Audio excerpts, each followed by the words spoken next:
In the heart of the ancient forest, shrouded in a mist that never lifted, stood the remnants of Thornfield Manor. Once a grand estate, it now lay in ruins, its history forgotten and its halls deserted, save for the whispers of those long past. It was said that on nights when the moon hung heavy in the sky, casting a ghostly glow through the trees, the manor came alive with the echoes of its tragic past. Eli, a writer obsessed with the supernatural, had heard tales of Thornfield Manor's haunting and, driven by a mix of fear and fascination, decided to spend a night within its crumbling walls. His friends warned him against it, saying that those who ventured into the manor after dusk were never seen again. Eli laughed off their concerns, armed with his skepticism and a flashlight, determined to uncover the truth. As night enveloped the forest, Eli approached the manor. The air grew colder, and a sense of unease settled over him. Ignoring the churning in his stomach, he pushed open the heavy front door, which creaked ominously on its hinges. Inside, the manor was shrouded in darkness, the only light coming from his flashlight and the occasional flicker of lightning through the broken windows.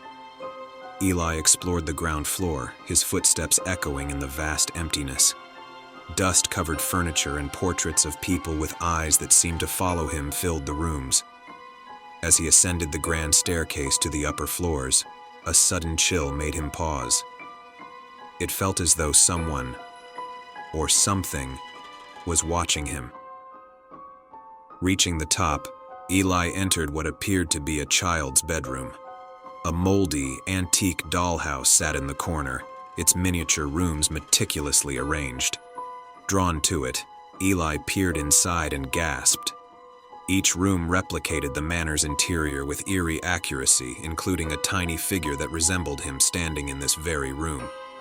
As he watched in horror, the miniature figure turned its head and looked straight at him, its eyes glowing red. A sudden crash from the hallway jolted Eli back to reality. Heart racing, he left the room only to find the once clear passage now shrouded in a thick, impenetrable mist. From within the fog, he heard whispers, calling his name, beckoning him deeper into the manor's heart. Each step felt heavier than the last, as if the house itself wished to keep him there. In the depth of the mist, Eli stumbled upon a grand ballroom, where ghostly figures danced in a silent masquerade, their hollow eyes fixed upon him. He realized then that the manor was alive, feeding on the fears of those who dared to uncover its secrets.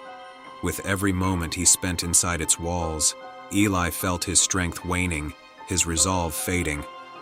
Using the last ounces of his courage, Eli fled the ballroom, the echoes of the ghostly assembly fading behind him. He burst through the front doors, just as the first light of dawn pierced the mist. Gasping for air, he looked back at the manor, now silent once more, its secrets sealed within. Eli never spoke of what happened that night, but he never returned to the manor. The experience had changed him, leaving a mark on his soul that time could not erase.